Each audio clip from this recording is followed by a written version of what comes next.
I'm Reverend Phil, and I'm your host for Words of the Prophets. Where are our prophets now? Where are those messengers God chooses to communicate divine revelation through? In the past, the Creator sent prophets like Abraham, Siddhartha, Jesus, Muhammad, and many more.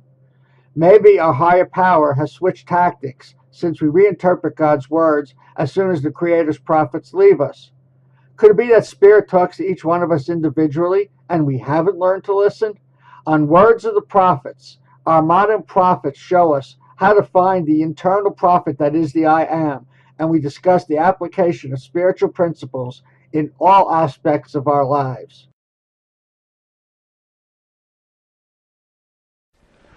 Love and light, everybody. I'm Reverend Phil, and I'm your host for Words of the Prophets.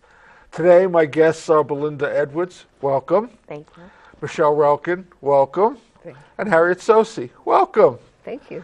And we're doing that to confuse everybody. They're not in the order I introduced them. Okay. And what these three women have in common is they are the driving force that brought into being, along with the support of the Santa Fe Arts Commission, an exhibit entitled Mining the Unconscious.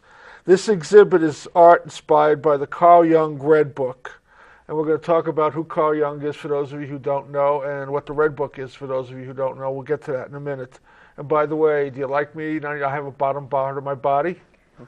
Those of you who have not been watching me for a while, I've only seen the top half. See, I got a full body. Okay, how to get that in.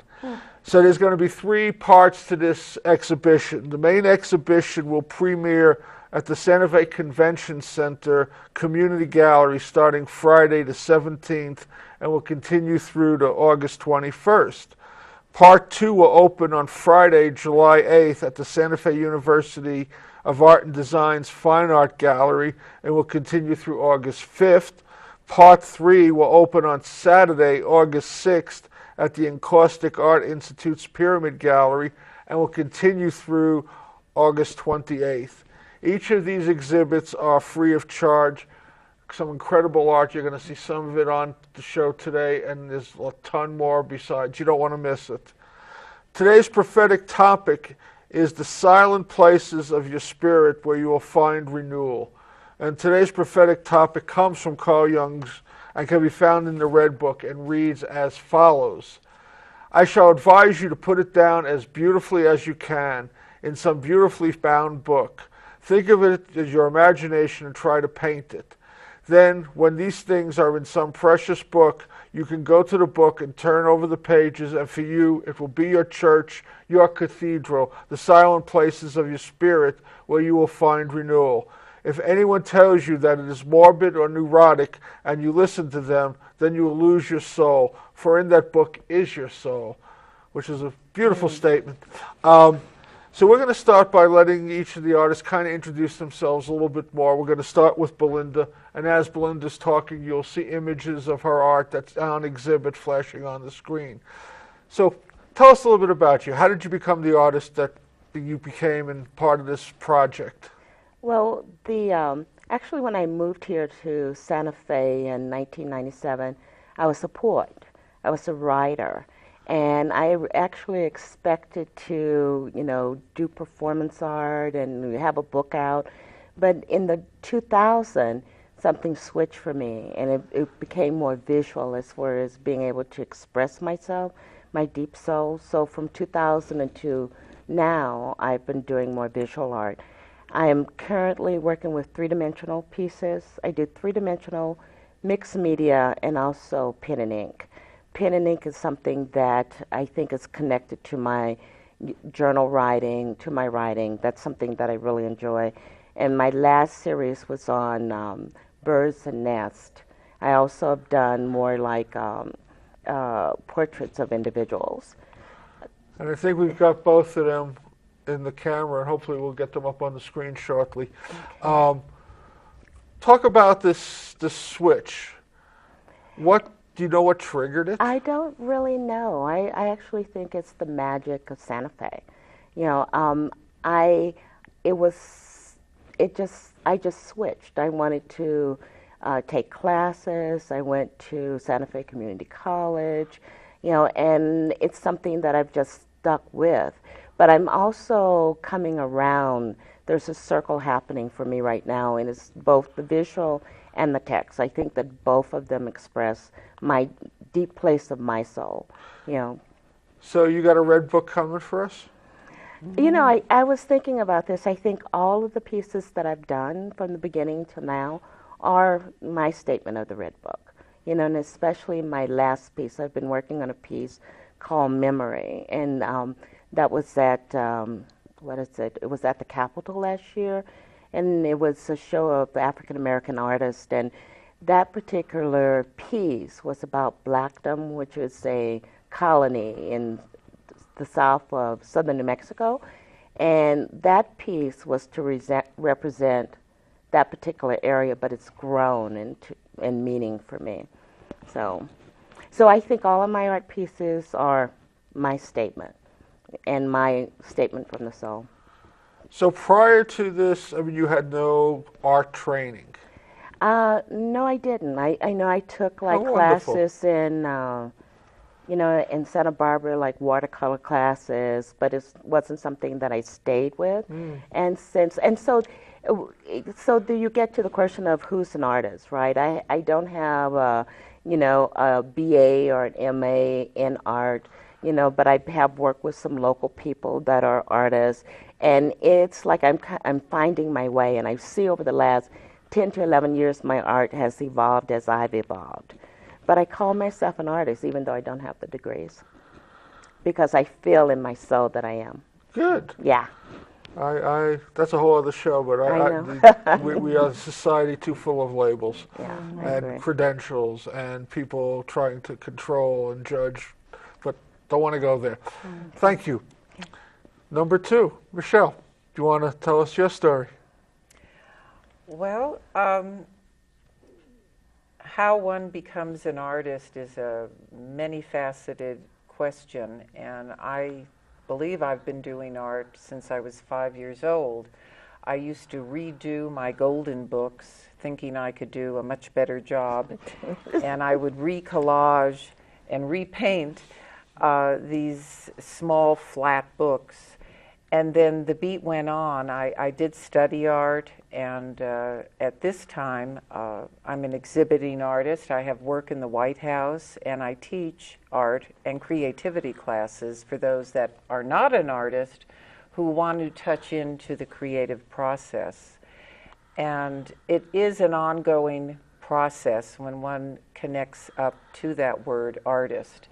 And it's very different for each artist how they would express themselves as an artist.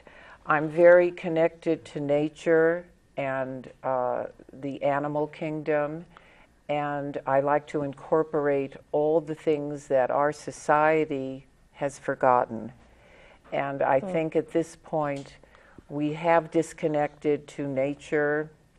We see that in the effects of the earth, and we've disconnected and gone into wonderful technologies that are very appropriate for this time, but it's also the underbelly of disconnecting.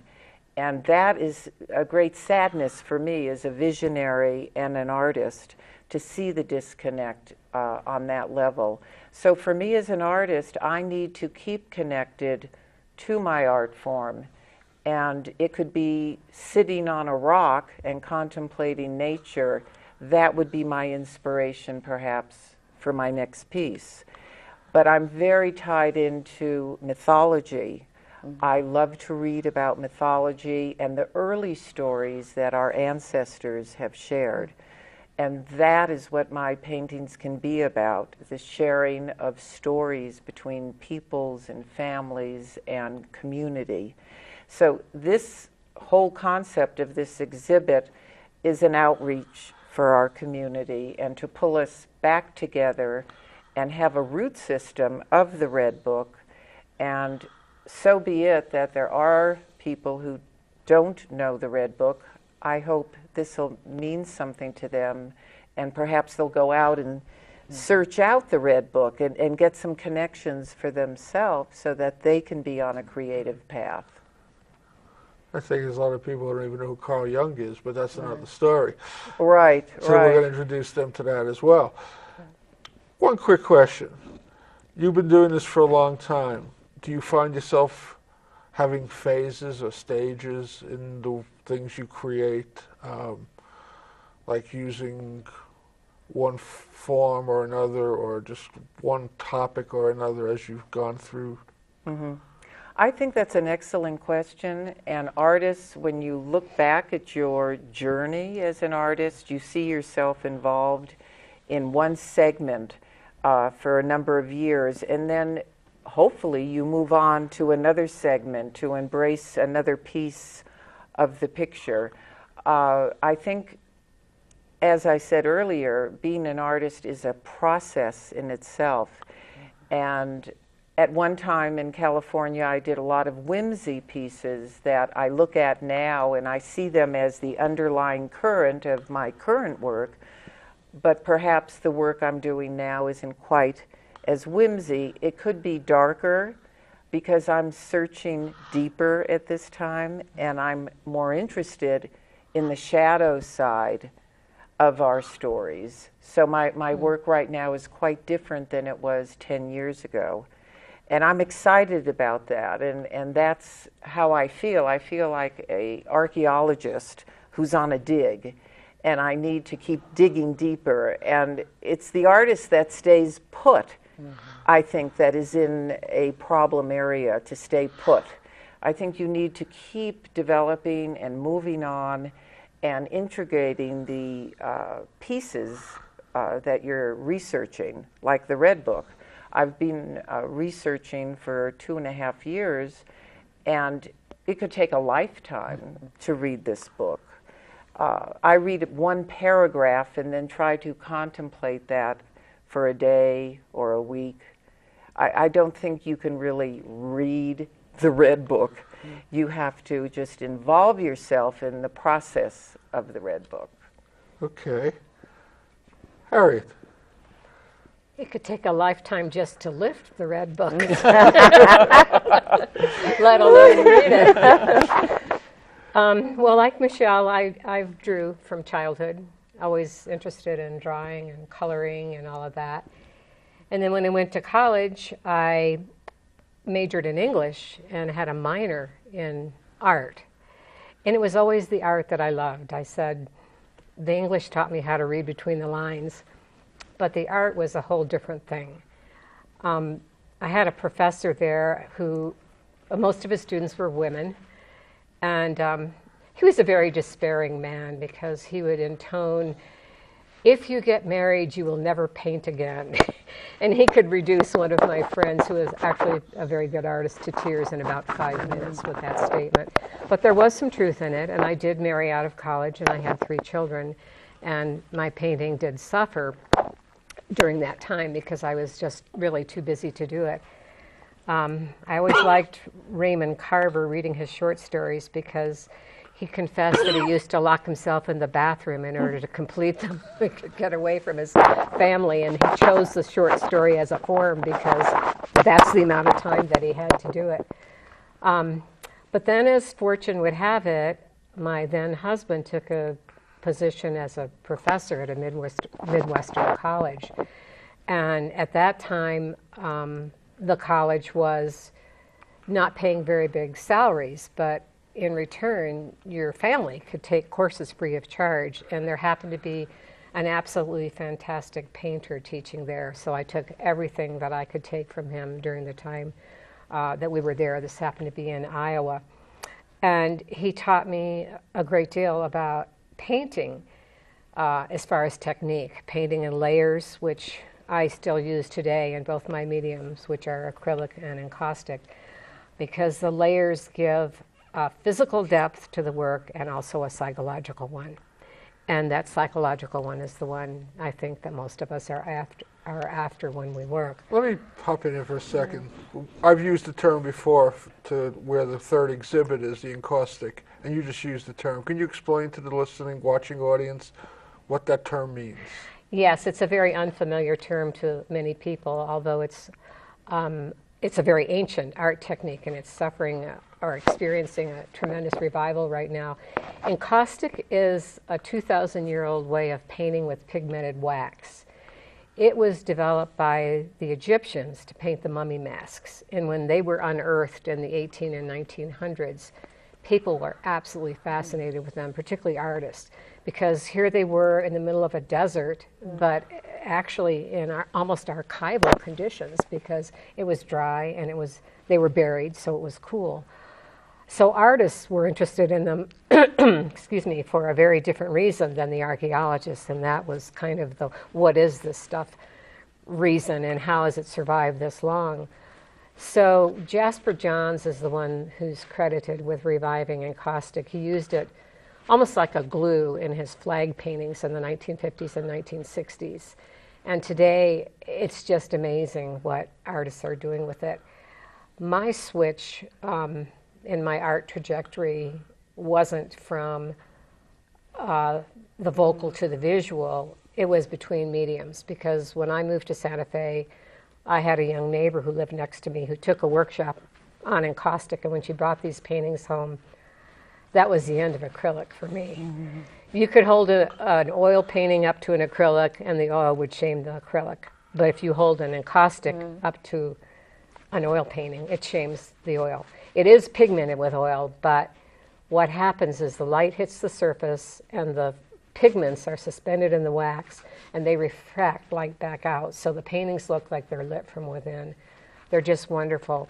And for me, it was a perfect second medium because you have to work in layers. So again, I'm getting the physical layer, the psychological layer in this medium. And so primarily that's my medium now.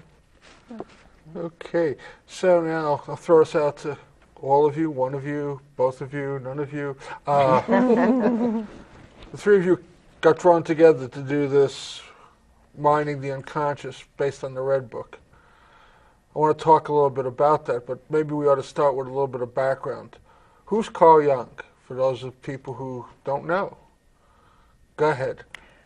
Okay. Good, she's married to a psychiatrist. Thank you, Harriet. Well, you could tell by the way she was talking about the art she created. Right. Jung and Well, Michelle are just like perfect match. Right, it's kind of an interwoven piece. But Carl Jung was a Swiss psychiatrist, and he and Freud actually opened the doors to psychotherapy. And Carl Jung and, of course, Freud had a wonderful relationship, mostly a father-son relationship, even though they didn't agree on anything. Their philosophies were completely different. They had no agreement on many levels, but they had this great compassion for each other. When this relationship fell apart, Carl Jung had a psychotic breakdown. And he was hallucinating, and not due to drugs. He was hallucinating. He had visitation from different images. Philemon was one of the people he was greeted by when he went on his journeys. And he was an extraordinary psychiatrist because he asked his patients to do journal work and also to make pictures, whether they were artists or not. It didn't have anything to do with that. He wanted to go deeper into the patient's psyche, and this was all very revolutionary to that moment, but it opened the doors for psychotherapy. Today it's a different story, due to insurance necessities and so forth. You don't have people who can spend that much time with you, and so things are different today than at that time. But he was experiencing, and he thought for himself, moments of schizophrenia and manic depression, etc. But I think that gave him the ability to share something very special with his patients. And the Red Book gave him the opportunity to dialogue and chronicle all these thoughts into this very special leather-bound book. Now, if I understand correctly, the Red Book had been kind of unknown, kind of rumored about, like an urban legend kind of deal, and nobody knew if it was true or not. The family held on to it. Right. The family hid it like an old grandmother's recipe book in the cabinet in the kitchen. And I don't think the family knew what to do with that particular book, because he didn't leave any directions on what to do with the Red Book. And I wanted to just respond to something that Michelle said. It's like we need to remember that he did this in 1913 through about 1917. This during his period of time when he was writing down his visions and hearing his voices and dialoguing with his inner figures, that was considered crazy or schizophrenic. So he's really a pioneer. He had the courage to allow himself to drop deeply and engage with these particular inner characters. And one of the things he said is that all of his theories came out of the Red Book. So because he had the courage to do that, and he recorded it, and his theories came out of that. But the book was more than just a ledger. I mean, we've been flashing some of the art. So he was expressing himself both verbally and visually. Yes. And what was interesting to me about reading sections of the Red Book was his willingness to look at his position from many aspects. He was an MD, but he had this part of himself that was very artistic, and it was kind of a battle for him which part to claim. And he was very well aware that some of the things he put in the Red Book and some of his thoughts would make him sound crazy, would make him sound like a heretic within the medical profession. But he knew that he had to know what his own biases were, his own myths, he called them. He felt that if he didn't know what his own myths were, he couldn't really deal with the problems of other people, because they would always be influencing what he was hearing from them. And the whole idea of exploring his own myth was quite fascinating. He was very astute in predicting the wasteland that our society has become, because it is devoid of myth. And he was very knowledgeable about myths around the world. He knew a lot about Native American mythology and symbolism, for example. And some of it shows in his drawings as well as in his writings. And it was from this that he came up with this kind of concept of the collective unconscious? I think it was. I like to think of Joseph Campbell as his successor, because both Campbell and Jung documented, if you will, the unconscious by identifying images that appeared in all cultures, whether they had contact with one another. And one of them is the mandala. The word means wholeness. It's a circle image, and it exists in almost all cultures. Another is the cave paintings and the petroglyphs and pictographs. They're in Australia. They're at Lascaux in France. They're in Altamira. And I just saw a movie about a new discovery that they've made in France with just incredible cave paintings. So they were everywhere, and he thought that this was evidence that there was such a thing as the collective unconscious. And then we all tap into it. So that leads us to, in my running the string, so to speak, the connectivity is the spirit. And that's what's driving this exhibit that the three of you have organized. I think the connectivity is the soul. And I think the soul is at least for me, I think the soul is kind of the deep place that we go to. You know, it's the soul, is the dreams, the places that, you know, the unknown, the night dreams, our visions, mythology, all of that. And then I think Jung actually, he held that so that there's a value in exploring your dreams. There's a value in dancing your dreams or drawing your dreams, that there's a value in exploring your own inner kind of, your own inner self. And I want to say something, because we're talking about the Red Book very intellectually, and I just want to say that when Jung did the Red Book, he was in pain. And Yes. if you go and you read some of his entries, you can see how much pain he was in and how he was really searching for his own, kind of his own soul. He's calling out to it. All of the writings and the drawings is a way of getting him through that. So, how did the three of you come together and become the driving force behind this exhibition? Well, Michelle was very well aware that the Red Book had been published in 2009. And so it was her idea to have an exhibition.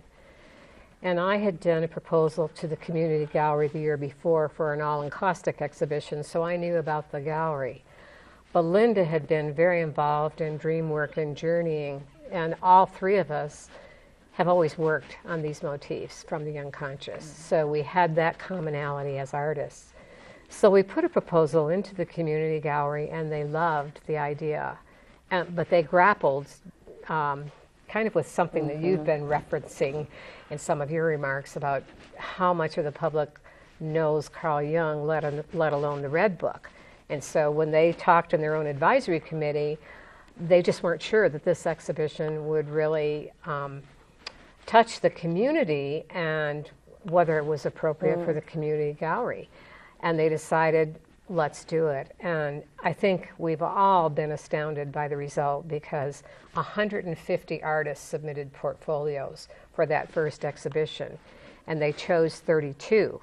So the three of us then said, we've hit a nerve, and we've hit the nerve, really, in terms of what artists want to talk about, which is the creative process, not just the product. So then we added 2 exhibitions. We created an executive committee. Belinda took charge of getting together the community programs. There are more than 20 workshops, lectures, et cetera, that you can go to in addition to the 3 exhibitions. The work of almost 300 artists will be exhibited collectively in the 3 exhibitions. It's just an amazing, it took on a life of its own. It did. It opened doors for so many artists, and there's so many wonderful workshops. I'm teaching a Mandela workshop, a journaling workshop, and that'll open doors for people who want to touch the creative process and yet have not. And there's so many other wonderful workshops available. There's going to be a workshop for people that don't know about Carl Jung in the Red Book. There's one on that. But I think what's really important about this whole process is that we have the 3 exhibits. We have over 300 artists that is showing their expression, and then we have the workshops and the lectures for people in the community to come and know how to get in touch with their own creative process. So it's not only looking at the art and being involved in it, but getting them involved in their own creative. And one of the things that Jung says in the Red Book in the beginning is that the Red Book is his process, is his way, it's not the way. And so we're hoping through this process this summer is for people to get in touch with their way of how they might be in touch with their material, how they might be able to express it. And I just want to say that I'm amazed. The community has really, Embraced it. Really have embraced. Most of this is free. We're not charging admissions to any of the exhibits. Most of the workshops are free. People are giving their time. Two topics I want to touch on. First one, and maybe it's just my own interpretations, but I think it was you, Harry, who used the word journeying. That's a very shamanic term. Right. So, there's a spirit that underlies this whole process. Is that a fair statement? Can we create without being spiritual? Well, we went to breakfast this morning, and we asked that question. And that's a many-faceted question. I've spoken to artists who might say they just do their paintings and just get the painting down on the paper, but it has no spiritual content for them, and that's fine. That's their place with their process. For me, and I'm sure Belinda and Harriet, our process involves the spiritual, and that's the root system of our work. But I believe there's many artists who don't think of it that way. I, as a teacher, think of the creative process as a spiritual process. But I think there's many artists, you may want to comment on that don't think that way, and that's fine. But in the bigger picture, for me, that creative moment is a very sacred space, a very spiritual space. Art has its roots in spirit and in community both. And when you go back and look at the earliest art, the rock art, the cave paintings, these were not created in solitude. This idea of the artist as this suffering, broke, tortured person that goes into his cave and creates this work of art in solitude is a fairly new idea. Art really was a communal activity in the beginning, and it was definitely a spiritual activity. And for me, the point of the spiritual part is that's how you approach the divine. It's difficult to approach directly, and so you approach obliquely through ceremony, through ritual, through art. And I love the story that Bill Moyers talks when he was working with Joseph Campbell on the power of myth, about being somewhere in another country, and I think it was an Asian country, and saying to the people who were hosting him, well, we've been to all your temples and we've seen 1,500 Buddhas, and we just don't get your theology. And the response was, theology? What is our theology? Well, we don't really have a lot of theology. We just dance. And I thought it was such a beautiful summary of spirit. That the Creator's main manifestation is creation, no matter what shape or form it takes. Right. So I'm going to get a little personal here. I'm going to start with you. Okay. Yes. Share with us the spiritual, whatever spiritual practice. How do you prepare to start a painting? It's funny, and I'm going to start off with something I did probably about 3 years ago. It's this little tiny piece that's called A House Is Not a Home, and then, of course, unless there's someone there to turn the key. And I actually I journeyed for this particular piece.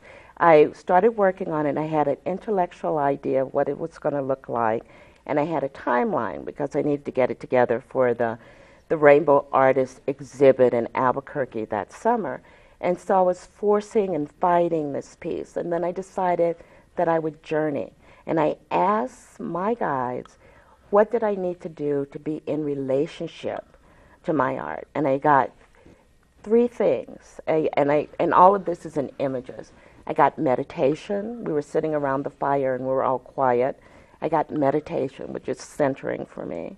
The next vision I got was I'm standing over the piece and I have my arms crossed and the piece has its arms crossed. And so I got cooperation. And then the third thing I got was journeying. And so when I got that information from my own journey, I realized that I needed to bring it back to my art piece. And so then it was being in relationship. And when I say relationship, it was like, it's not just what I wanted. And I know this sounds really strange, but it's not just what I wanted. It was what the piece wanted also. And that if it wasn't a movement ahead on a piece, or I didn't see the next step visually, then I would sit, meditate, and wait for the next step to come to me. And what I really want to capture in my work, because I'm probably not the best technical person, but what I want to capture in my work is when you see it, I want you to feel something. I want you to be moved by it in a way that you might not be able to put into words, but you're moved. And if I put my energy into it, and that I'm true to that, I don't care what you call it, the spirit, the unconscious, the soul, if I'm in dialogue with that, it does translate to my work. And it's a tough place to be sometimes, but it's a very powerful place to be too. What I'm hearing, and correct me if I'm wrong, and all of you can jump in on this, wasn't it Michelangelo who, when asked about his doing the David, basically said, how did you get the idea? He said, I just chipped away what wasn't David and left David behind, so to speak. And that's what I'm hearing from you. It's not about creating something, it's like clearing away to let the creation come through. Yeah, exactly. And to be in relationship and dialogue with that, yes. It's Throw it on you. What's your process? Well, it could be many different things. It could be something I've read. It could be a mythological story. It could be a dream where a piece of the dream becomes a vision that I feel I have to capture somehow and make into a sculpture or a painting. I don't have a lot of so-called night dreams, but I do have even what we call daydreams. I could be, and it's not safe driving the car, but I could have a vision while I'm driving the car of something that I want to pull together. And where does that come from? That's an interesting piece. Where does this information come from and filter down into my thinking? It could be a rock form. If I see an image in a rock, so it could be many things. And as an artist, you're a historian. You grab at something and then you want to document it. Right now I'm very consumed with the tsunami in Japan, and I have 3 pieces going, an altered book, a sculptural form, and a painting, capturing the devastation of Japan and what's there, or should I say what's not there, because they're completely flattened out, almost like wood chips. And when I saw wood chips at a play yard, I thought, that's what I'm going to use. The wood chips resonated with me, and I knew I could use those to symbolically incorporate this vision I had of Japan right now, because all the photographs look like just flat wood chips. So that was an epiphany for me. And look how simple that is, just a wood chip becoming this central force in these 3 pieces of work. And then you get into the collective unconscious, as I do, about this scenario in Japan. The people have nothing. They now have no home. They have no identity, so to speak. The vacuous volume that they're living in of nothingness. And so I think artists become historians, and we document history, or we document what's happening in our life, or we document somebody's realization or somebody else's situation. So I find that artists are not only just visually involved, but you pull up history, you pull up what's happening around the world, and you become a vessel of this universal language. And I think that's the link for artists, to document this language that comes through them.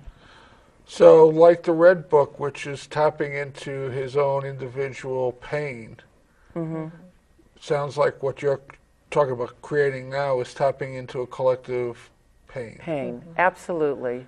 And you feel that pain and you express that pain. Absolutely. And one little segue, I lived through the California earthquake. I don't want to spend a lot of time on that. So I feel like I have this link to the desperation, the pain of loss. And for me as an artist, I can pull that piece together and relate to the tsunami and the people of Japan. And I'm not even there, but psychologically, I'm there. Yeah, you feel the pain. I feel the You have pain. the experience of And the pain. what do I brings. do? And as an artist, I can't walk around with that pain. So that's the process. I need to get it on canvas. I need to get it into a sculptural form. And that way I process it. And that's what Jung did. He processed his pain and his moments in the Red Book. Okay. Harriet. Well, I think being an artist is being in the world in a certain way. And it's a way that both Michelle and Belinda referenced, where every experience that you have is fodder for your art. It's as if your mind is a giant sieve and it's just funneling all of these stimuli, whether they're visual, auditory, into this reservoir that then becomes the font that you draw on for your art.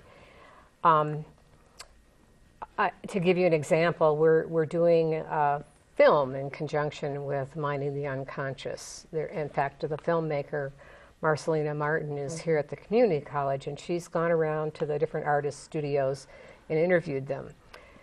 Well, when they came to my studio, they were very interested in a painting that I had that is actually an x-ray of my cat. She swallowed a needle, and so I did a painting of the x-ray. It's called CAT Scan. So my aim was to sell the CAT scan painting for the amount of money that it cost me to do the CAT scan. But they really picked up on that idea that there's nothing off limits, and even humor. The piece that I'm doing for Mining the Unconscious too came to me in a very odd way. I was traveling and I had checked my bag, and so I had to go to baggage claim. And so right away, baggage claim, psychological baggage. I bought a turntable. I bought little suitcases. I went on the internet and I read, God forbid, this thing called the Diagnostic and Statistical Manual of Mental Disorders. Yes. And I have one on my shelf. Right. Doesn't everyone? And it's continually updated.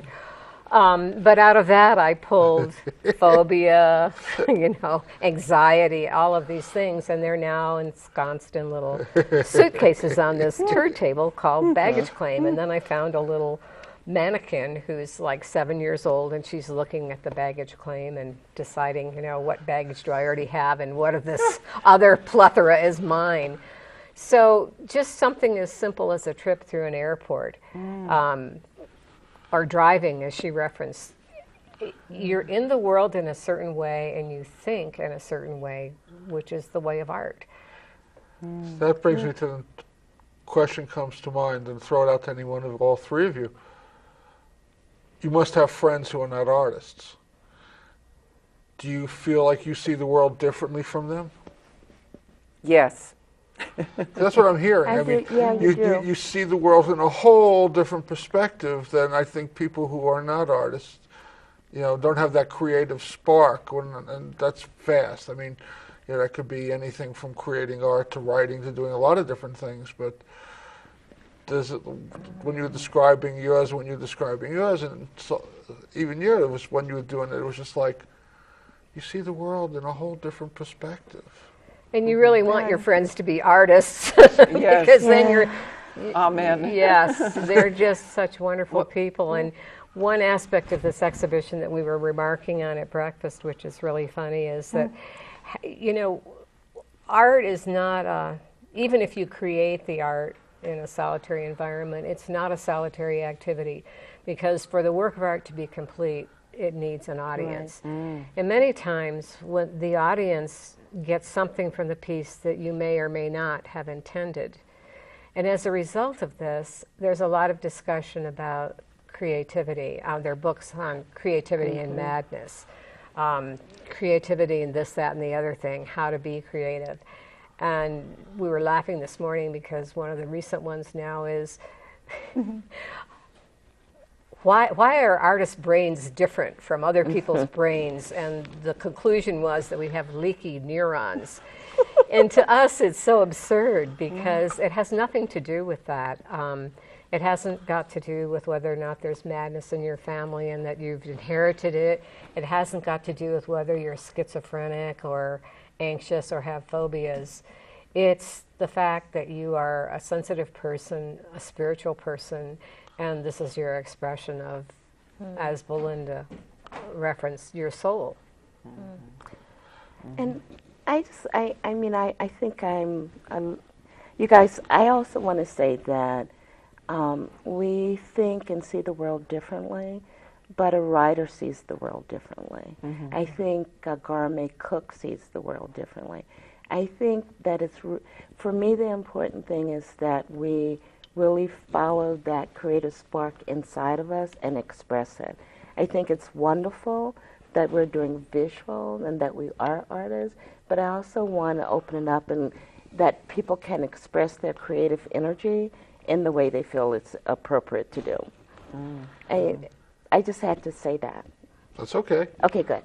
I'm going to just take a quick break. I got a couple announcements I need to make, and then we're going to come back and we'll talk some more about what's this whole exhibition. What I do want to talk about is all the support stuff you're doing, which I think is marvelous. The people coming up and making presentations and teaching classes and stuff, but we'll get to that in a second.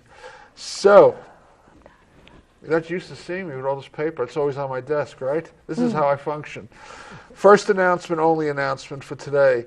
Unity Santa Fe, which is 1212 Unity Way, is proud to present a Artist Way workshop. Listen to this. How about for timing? Okay. Facilitated by Julia Cameron, who personally facilitates this 12-week course that guides you in discovering and expressing your authentic creativity in your life and in your work in the world.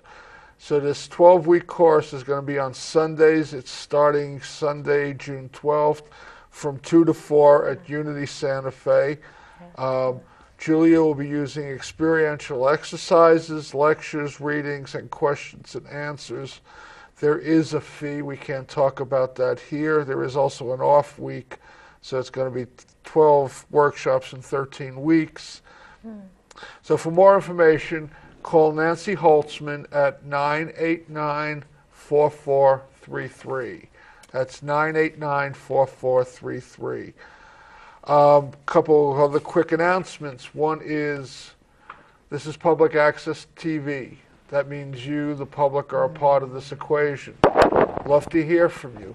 You know, if you want to contact my guest, their contact information is been flashing on the screen. If you miss it, I'll be happy to provide it to you. Want some input? Do you like what you're hearing? Is there anything you'd like to hear? Maybe there's a show that you'd like me to do. Maybe there's a show you'd like to do with me. Love to hear from you. This is public. You're the public. Get involved. Also, we're talking about the therapeutic value of art and such. It's about meeting yourself. It's about learning who you are and healing. And there's a lot of ways to approach that. Art is one of them. I'm a counselor, and I approach it from a spiritual perspective. So if you feel like you've got problems with life and don't find normal solutions, that you can't think your way out of it, which don't worry about that. You're not really supposed to. That's a myth. You don't solve your problem with the same instrument that creates the problem. I do spiritual counseling, show you how to use that spirit that is one with all of us and how to use it to help you heal. My services are on donation basis, so money doesn't have to be an issue. If you think there's some help you could be gotten from me, feel free to contact me. And just to let you know, next week we're going to have a fascinating show. Those of you may have heard of the Abraham Group. They used to be channeled by Esther and Jerry Hicks back in the 70s. Well, they are now also being channeled by a woman by the name of Linda Drake, who's also an author, and we're going to do some channeling on the air. We're going to do some discussions of the books that they've given her to write, and tune in next week for a really fascinating show. So we're back. The Mining the Unconscious is www.miningtheunconscious.org. Gives you all the information about the locations, the dates, the openings. You want to go check out these exhibitions. They are marvelous. These women are marvelous, and there's going to be plenty more marvelous artists there. But I want to talk a little bit about these support things. I know you're having one of my favorite guests, Amy Cortez. She's been on this TV. She's been with me on radio for years. She's going to be doing a lecture of some form, and I know there's going to be plenty others. Can we talk about you touched on a little bit, the inspiration, the incorporation of all this side support work, and what a little bit more extensively what the support work is? Well, it kind of began with the community gallery when we put in the proposal, and one of the components to that was also a community program. And what we did is the three of us here, and along with an executive committee, we started throwing out ideas for possible workshops. And the workshops we're looking at are ways for individuals to get in touch with their own unconscious. And so the first thing, of course, is Amy Cortez's workshop, which is in July, and it's called the Shaman's Way. So she's going to do a 4-hour workshop on the different shamanic processes. She's going to take people through a journey, and then discuss it. And Michelle and I was in a class or a workshop an ongoing group with Amy that was really powerful.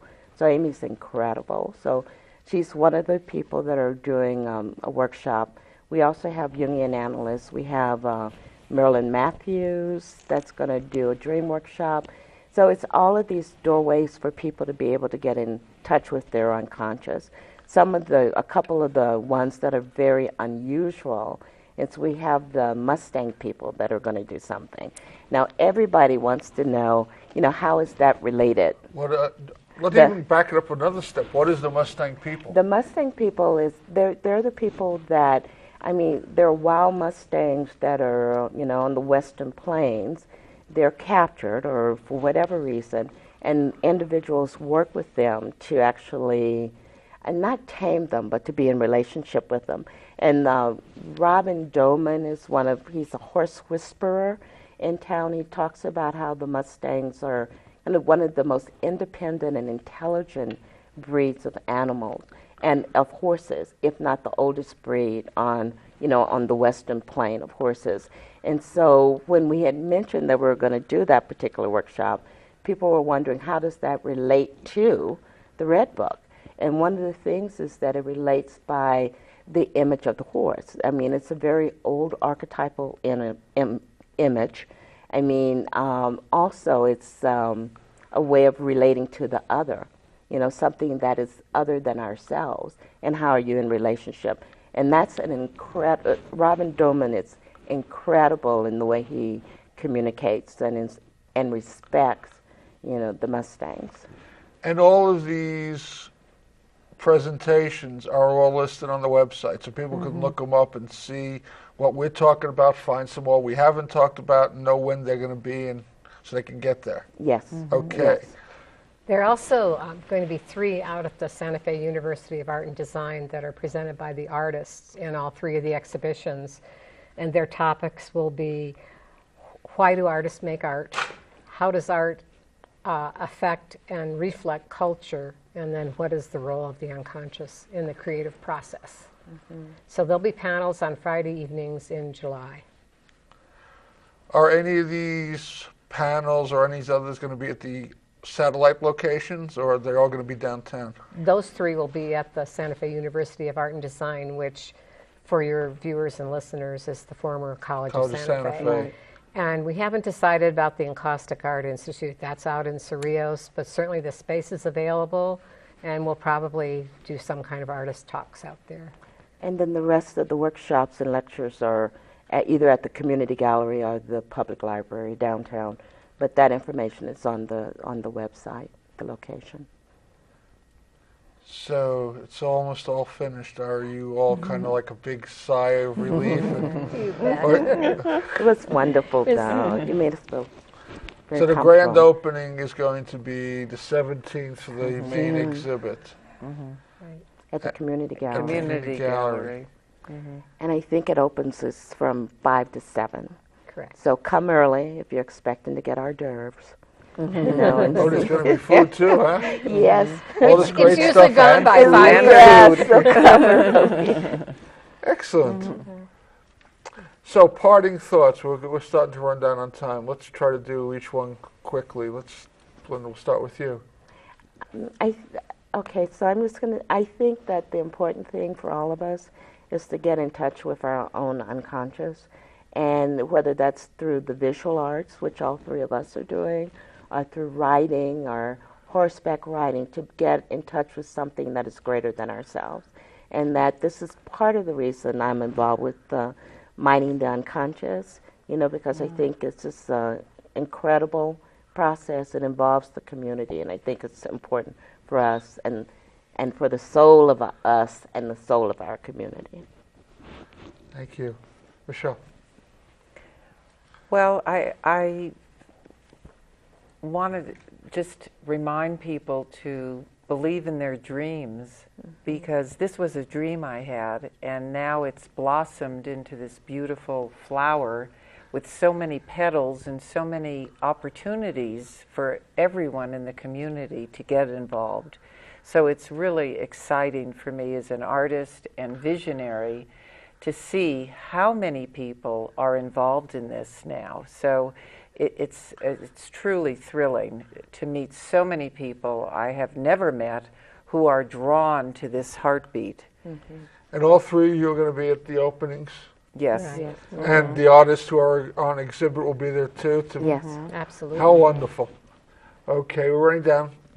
Got a quick parting thought? For me, it's about process and telling people not to be intimidated, because we're really more interested in the creative process than in any product. Right. Exactly. And some of the art will be good and some maybe not so good by standards of a judge.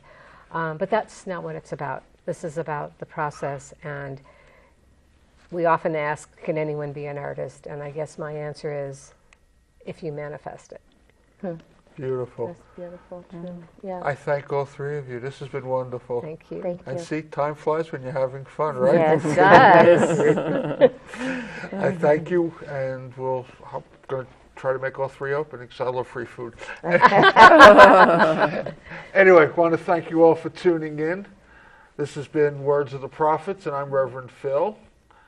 And the message that hopefully you're hearing here is connecting to spirit. When you connect to spirit, you can create art, you can create a life. That's what the theme of every one of these shows are, the words of the prophets. It's not just one prophet. Every prophet has taught the same thing over the course of millennia. We are one with the divine, and through that anything is possible. So reach into it any way you want. Pray, meditate, drum, dance, do something. Let yourself connect to that spirit and let that spirit guide you. So until next week, know that you are loved. You don't need anything else. You are the love you need. You have it. Just tap into it and demonstrate it. Love and light to you all, and blessings. Bye. I'm Reverend Phil, and I've been your host for Words of the Prophets. Thank you for tuning in. Please join me again next week, same time, same channel, for more Words of the Prophets.